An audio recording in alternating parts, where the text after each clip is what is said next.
Hello, everybody, and welcome to the second episode in the top 80 albums of the 80s. We are starting this thing strong, and of course, with me is Mr. Johnny Radio himself, John Stanek.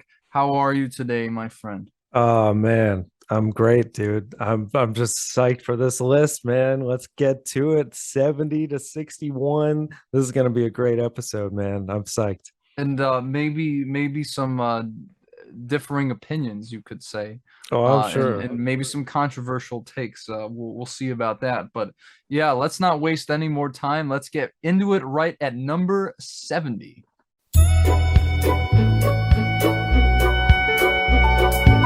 Nothing Like the Sun by Sting from 1987, his second solo album after The Police, and I think it's one of his best. You've got Englishman in New York, one of his best songs, one of his jazziest and most catchy. That chorus, I'm an alien, I'm a legal A legal alien. You alien. gotta love it, man. It's so good. I love the message of the song as well. And there's really some great messages to quite a few of these songs. Of course, "Fragile," or some may pronounce it "fragile" if you're, You speak watching the Christmas Italian. Story. But "Fragile," I think, is might be his best song of his entire career. I think it is just gorgeous. The guitar work is so just hypnotic, and his vocals on this thing. There are a lot of slower songs on the album, even though you get a little bit of the amped up kind of like R&B thing with "We'll Be Together." But there were several hits on this as well that did pretty well. "Be Still My Beating Heart." They Dance Alone. Of course, there's a Little Wing cover by Jimi Hendrix for some reason on here, Some reason. which doesn't really fit the overall vibe. I would say like that probably could have been taken off, but overall, Axe the um, medium. I I know that's what you think, but yeah, overall I really dig this, and I think it could have been higher, but I know Mr. Ahart here might have a differing opinion on that. This album, I enjoy it, but it's so pretentious. I would not have this with all due respect, I would not have this on the list. Which is why I guess I'm not too upset it's at number 70, but I certainly wouldn't have it above some of the other albums we talked about that are absolute classics, I think. Like Batman or, trying to Huey Lewis, I suppose. Um, I just think Sting, I don't know what's up because I feel like after the police, he kind of just, well, obviously he went into his own lane, but he got really like pretentious with a lot of his songwriting, like very, very much so. And let me ask you this, John, are you saying Fragile is like the best song? Like, is that taking the police into account too? No, I wouldn't say Okay. that. I I mean, was like, wait a minute. yeah, like if But, you were putting that up against like "Every Breath You Take" or something like that, yeah, yeah. But Well, you have to be honest too, like the Police had some pretentious songs as oh well. yeah. No, So I mean I'm not I think the police are a great band. I just I don't quite love them. But I think Fragile is definitely a great song. I Mhm. think Englishman in New York is just really the shining highlight of this whole album. Amazing the Mhm. jazzy chord progression on this song, that chorus as you mentioned, just so great. Some of his funniest lyrics, some of his wittiest. Yeah. I also love what was I think at least part of it, History Will Teach Us Nothing. I Mm. think just the instrumentals and the vocals on that are great. We'll Be Together is probably the most well-performed throwaway I've ever heard in my life because his vocals are so great on it, but I'm like, this song is just absolute filler. Yeah, there's not It's much not to it, like as no. far as lyrically content compared to "Fragile," And I believe he wrote it because they wanted a single, and it Mm. feels so out of place on this album. Like it's not a great song or Yeah, anything, it sounds but like his attempt at doing a sequel to "If You Love Somebody, Set Them Free" from "Dream of yeah, the Blue Turtles," that kind of thing. But for what it it's a is, much it's not better bad. song. Yeah, Yeah. And I'm not a huge fan of Dream of the Blue Turtles too. yeah. But I will say that there's so many tracks on here. I just think the lyrics, man, especially when he's like talking about they dance alone, it's like a mother's Mhm. dancing with their invisible son. Like, what the hell? That just doesn't work. That does not work, Sting. I'm sorry. And Wow. also I think just when I mean it's cool like this rock steady he's talking about like I just like the idea of it and the instrumentals on it are great, but like just the way he goes about the story, it's just dude, it's just so annoying. Like he was like saying, "Oh, he's God's best friend." Like, oh wow, what a powerful lyric! It's just so insightful, so clever. Yeah, I don't know. This album's like decent, and as I said, you could throw Little Wing right off it. Like, don't even try to cover that song. I mean, I get that Jimi Hendrix version's like only 2.5 minutes long, but like maybe it was that short for a reason. Yeah, Like yeah. now And that we look there's way back, too many covers of that song, it but in particular. But but yeah, I mean, I don't know. I love Sting, man. I think he's definitely hit or miss. Like I don't think he's yeah. has a perfect album by any means, but this I think is one of his strongest offerings, and I'm glad it made the list. So Well, I could do without it, but hey, I'm happy that you got it on the list, and so I won't complain too much. I'm just waiting till I get to that album with Fields of Gold because maybe that will do it for me. We'll see. But yeah. anyway, on to number 69.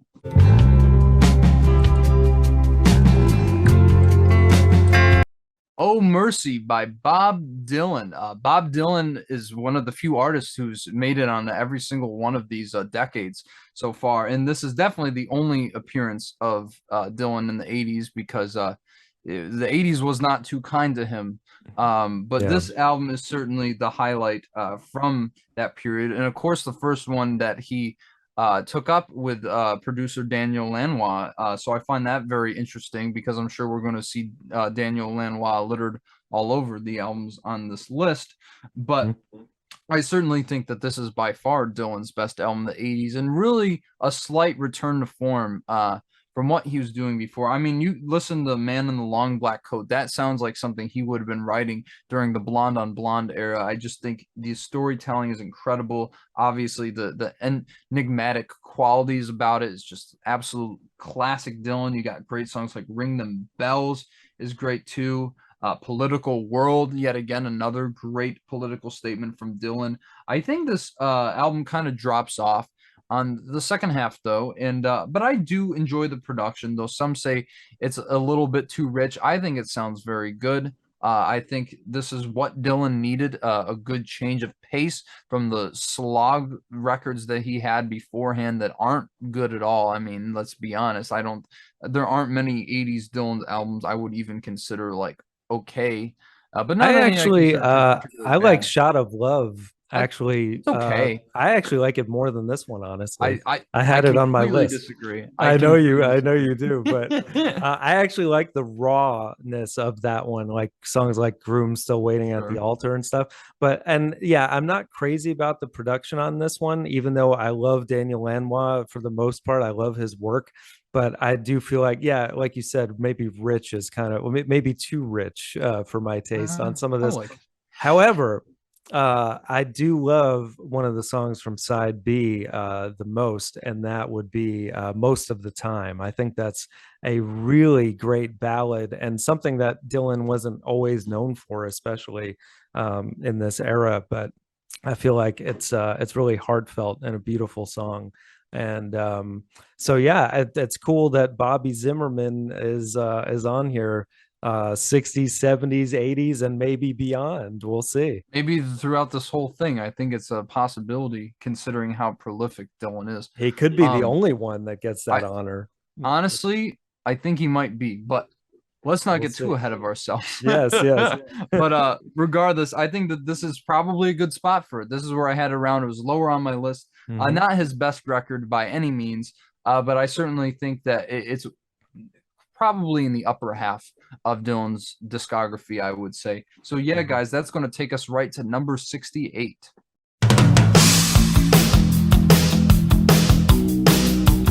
Kiss Me, Kiss Me, Kiss Me by The Cure. Another album from 1987, a great year in music history, and I think probably one of the best of this decade.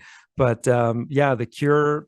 one of those bands that we may see them again on the list because they were just all so prolific throughout the 80s. And this, I think, is one of their best. I mean, just for the single Just Like Heaven alone, that to me, it's just one of the best songs of the 80s. It encapsulates what makes the 80s great, with those just larger than life synthesizers, but then also just an awesome guitar riff on top of it. And then when he comes in with those lyrics, show me, show me, show me how you do that trick.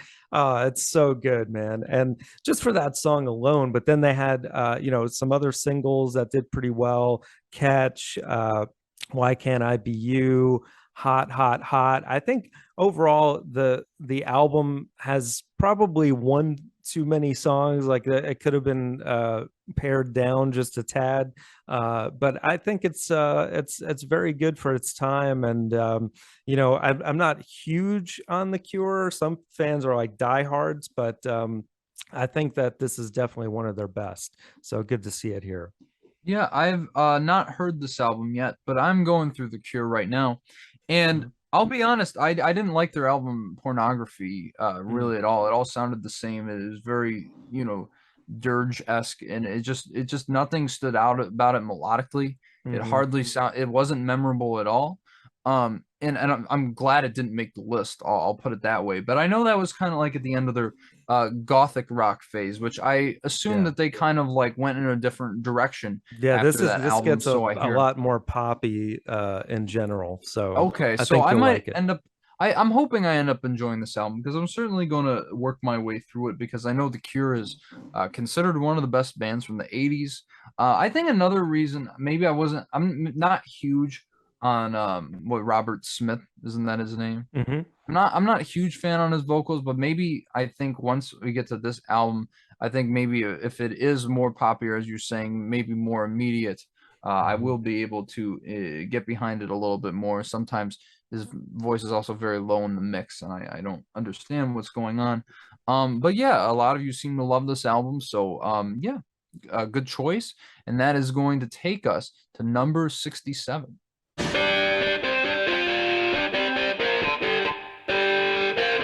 Brothers in Arms from Dire Straits. Hey, gotta love these guys. I mean, they they're one of those bands that I just listened to this full album for the first time last week because I knew it was making the list. And I was like, man, I've heard so many of the songs on this album, and I just didn't realize, like, just from the opening song, So Far Away, which just the sound of his guitar, you just know it right away that it's Dire Straits.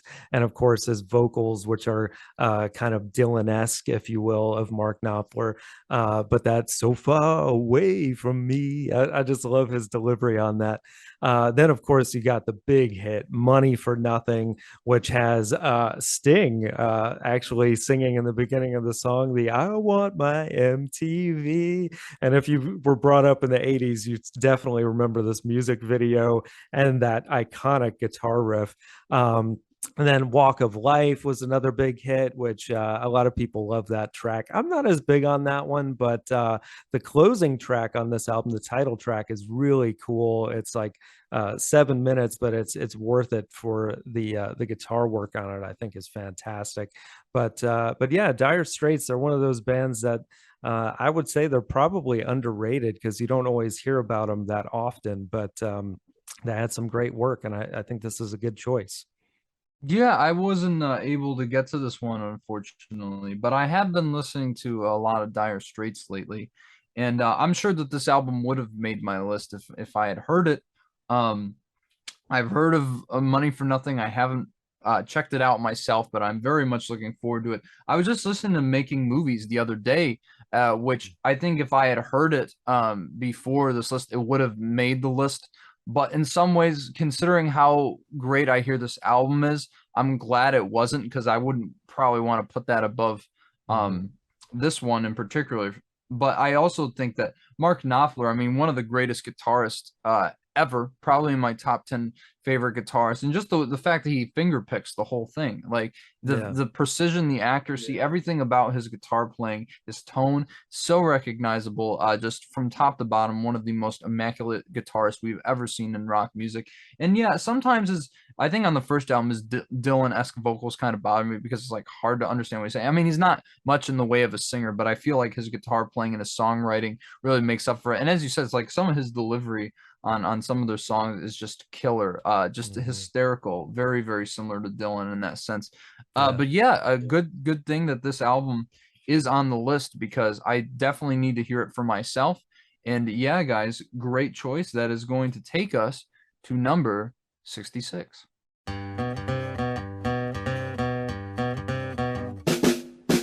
Violent Femmes, the debut studio album from this folk punk outfit.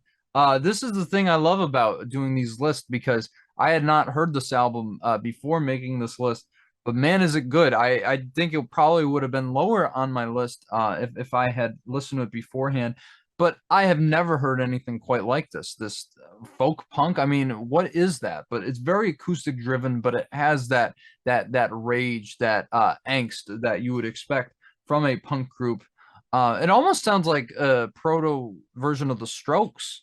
It's interesting because I feel like in one aspect, Gordon Gano's vocals are like a cross between Lou Reed and Ray Davies, but he sounds very, very similar, or at least Julian Casablancas sounds very similar to Gordon Gano. Yeah, so I wonder. I'm sure that Julian probably did his research and listened to this album before he started the Strokes. But it really does. It stands as honestly a timeless album, especially from the '80s. This has not aged a single day. Just kicking it off with "Blister in the Sun," which is just such a great track right from the get. So good. Oh yeah. What's the lyric he says on the chorus? I'm blanking right now. Let me go on like a blister in the sun. Yeah, so catchy, man. It's just so much fun. But to me, I think Kiss Off is another great track. I mean, just a 1-2 punch starting the album. But add it up, I mean, oh my goodness, he almost gives Jim Morrison a run for his money with that Oedipus stuff. But such a great track, just so punk in the best way, just hysterical too at the same time. I mean, disturbing. I mean, there's so many things about just like, can I get one screw? You know, it's like, and then it gets aggressively worse as the song goes along. It gets aggressively more desperate. Just absolute masterpiece off this album. I think my problem is this album kind of falls off. Like I was saying with Oh Mercy, I think this is better than Oh Mercy, so I'm glad it's placed above it.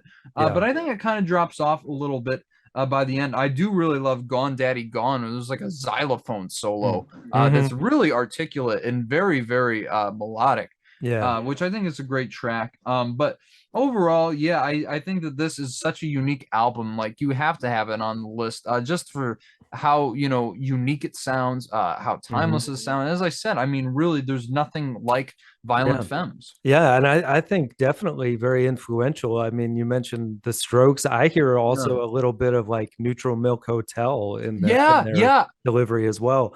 You can definitely hear where Jeff Mangum got some of that stuff from. Yeah, sure, yeah, but also like just timelessly catchy and fun, and like just totally out of left field, especially for the time. So I actually had this on my list at one point, but it was very low, and I ended up knocking it off. But I'm so glad that it made the overall list because it deserves to be there. Yeah, I absolutely agree 100%. So thank you guys for voting this on the list. I'm glad to have finally heard it. And now that is going to take us to number 65.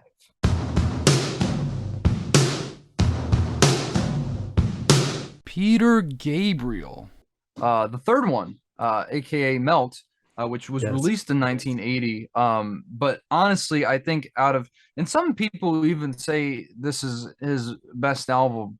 I don't agree with that, but I can certainly say it is one of his most interesting, and I think really a turning point for him because I think that this is the perfect bridge between his progressive rock stuff and kind of the more experimental, more lyrically driven stuff that he would later go on to do on albums like So. But I think that this is really a strong record, though. I think, and this is interesting because I feel like right at the beginning the songs aren't quite my favorite, or I don't particularly love the melodies on them, but they're still so interesting musically. And it's worth Mhm. noting that the opening track, Intruder, which is very brooding, very creepy, was actually the first use of gated reverb, helped created by Phil Collins and Mhm. Hugh Paddingham.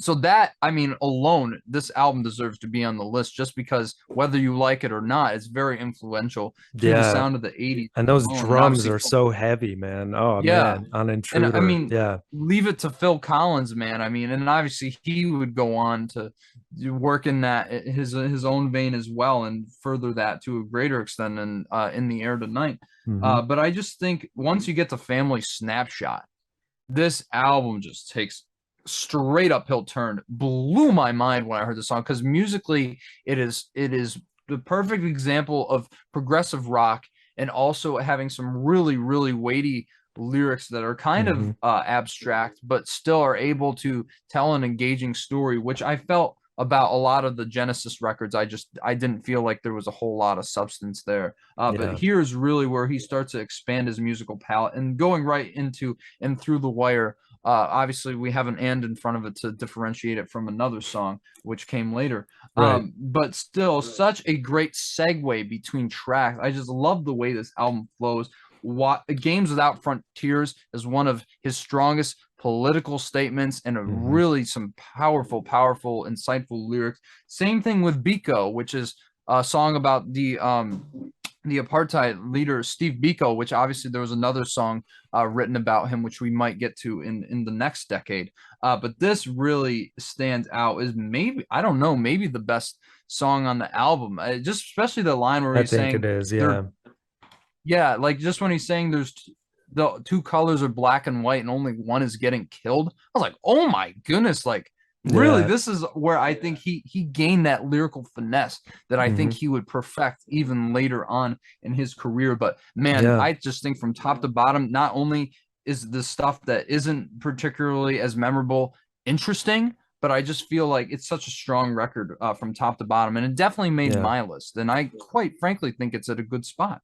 Yeah, I think so too. And it actually didn't make my list, even though I love Peter Gabriel. And I do think that this was, as you said, a big turn for him.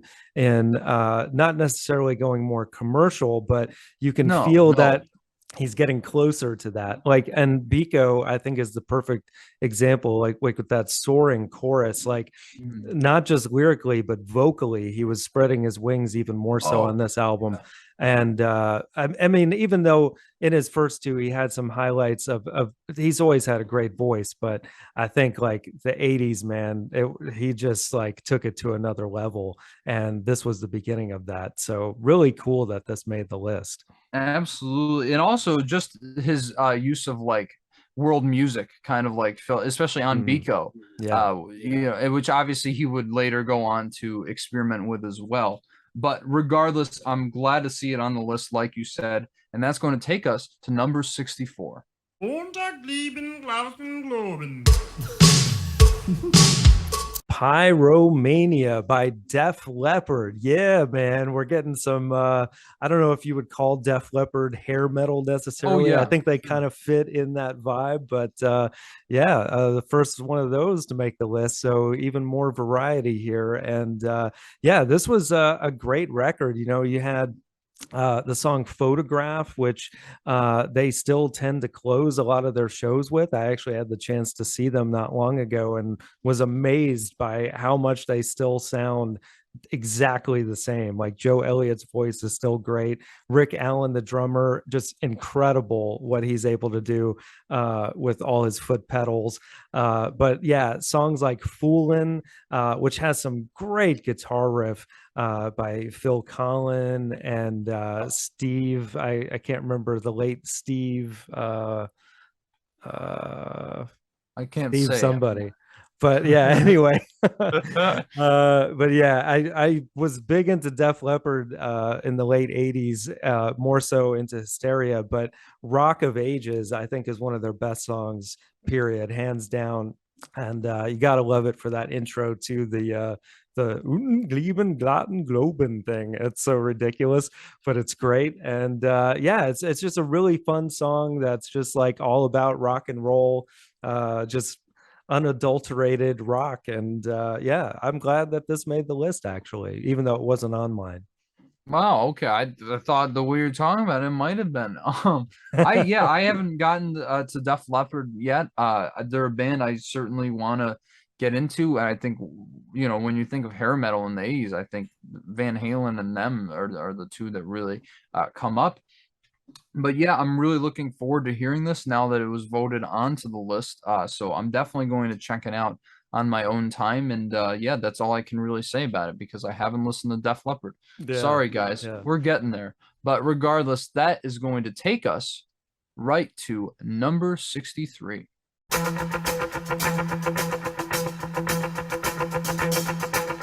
Belladonna, the debut studio album by Stevie Nicks from 1981. Wow, I am shocked that this album is this low on the list. I think that this is just a phenomenal record, and I think really showed like how much Stevie Nicks was saving up because there was a reason there was a lack of Stevie Nicks songs on some of those Fleetwood Mac albums, but here I think she more than enough makes up for it. Just from the title track alone is such a great way to kick off this record. And of course, you have hits and collaborations like Stop Dragging My Heart Around with Tom Petty and the Heartbreakers, which is a great song, which I sure got a lot of radio play back in the day. And of course, I mean, Leather and Lace with Don Henley is just not only just so memorable, but so beautiful. And their harmonies together, the love is forever. And you got like Don Henley on the top. I mean, in such a great, because actually they were dating at the time, so this really was a true duet ballad of epic proportion because this is actually about each other and really, really great stuff. I think After the Glitter Fades is one of the best songs that Stevie Nicks has written lyrically. It has a country tinge to it, which I really, really love.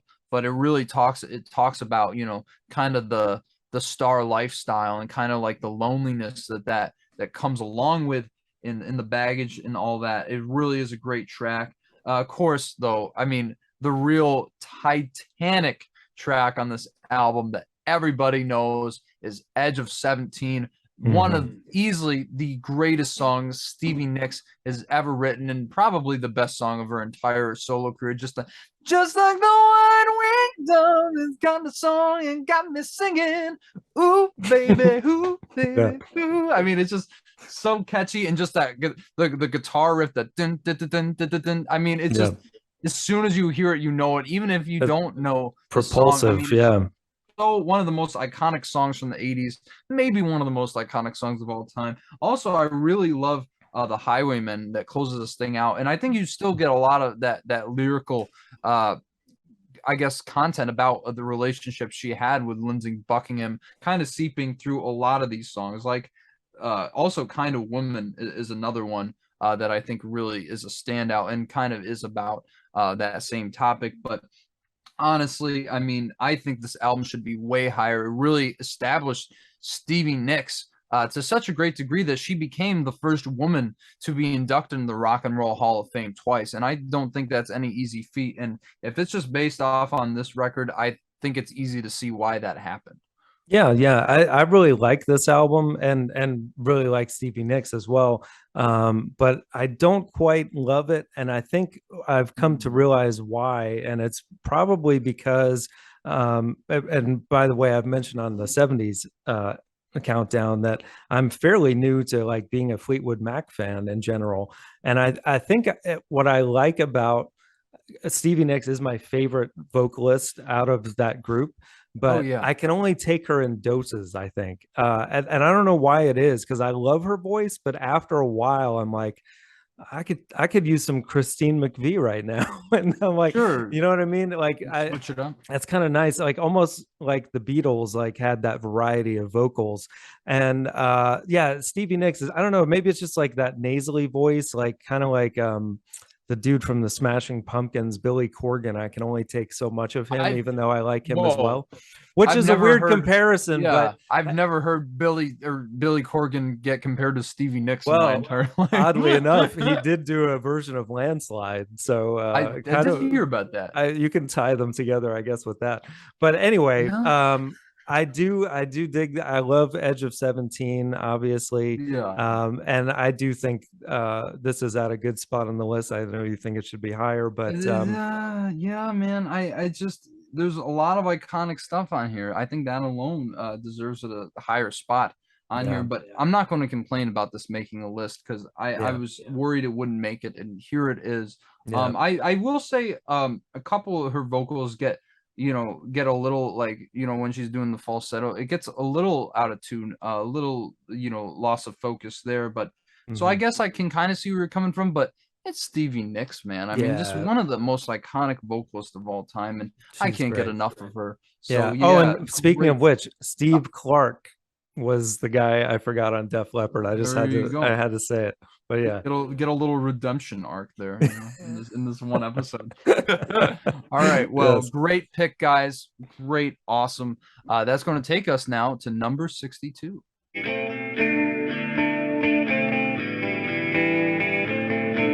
Daydream Nation by Sonic Youth. This album came out in 1989, and I hadn't heard it until last week. And I hate to say this, but I was digging it for the first couple tracks. Like the first two songs, I was kind of like, okay, I can see where they're going with this. I could even see where songs like Teenage Riot and Silver Rocket may have influenced some of the grunge bands to come shortly after, Pearl Jam included, even. But as the album went on, songs like The Sprawl, which is 7+ minutes of almost total utter nonsense, and Cross the Breeze, like the more it went on, the more painful it got. And I think this is just like a pretentious album that I just can't get behind, man. I don't like it. I don't like that it's on the list. That's all I have to say. Woo! I mean, this is interesting. I've not heard this. I've listened to the first couple of Sonic Youth records, and let me tell you, I didn't like either of them. But Go also, figure. there are some other artists that I think that might even be on this list where I didn't like really any of their records, and then I found something I really loved from them. Sure. This is interesting because I think their first couple albums are utter nonsense for partially that, and also I think that the instrumentals go on for way too long. So Mm-hmm. I don't know. But you got to look at it this way too. I think what I've heard, this is an incredibly influential album. So I think in some way it might deserve a spot on the list just for that. I don't know. Right. I hope to love this album. So I'm still going to keep an open mind going into it. And I also hear Thurston Moore is considered one of the best guitarists ever. Which I haven't heard enough, but I can kind of see where they're going. He is very talented. So Mm-hmm. I'm really interested to hear this album, but this is what I mean. Hot takes. Yeah, Hot takes man. on this episode. Oh my goodness. This is probably going to be my hottest take on the entire countdown. Like this is Wow. out of all the albums, I gotta say, like for the most part, I've found some real gems that I hadn't heard before, and some stuff that I just fell in love with. But this is the only thing that in the whole list that I just didn't really dig. At So least so far. Oh. yeah, well, we'll see. We'll see. All Yeah. right, guys. Well, with that out of the way, that is going to take us to number 61.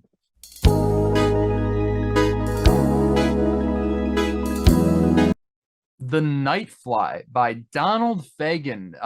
Proof that obviously, even without Walter Becker, Donald Fagen could make an album just as good, I'd say, as most any Steely Dan album from the 70s, except maybe Can't Buy a Thrill in Asia, which are obviously considered their best. But yeah, I mean, this is a really, really good album. Obviously, the production on this thing is just incredible, as you'd expect from Donald Fagen, of course, being the perfectionist that he is. And it actually was nominated for a lot of Grammys at the time. And I'm not actually that surprised because obviously they love Steely Dan too, and just the whole production aspect of it. But I mean, so there are quite a few really, really great songs on here, like his adaptation of Ruby Baby is really, really catchy, really great.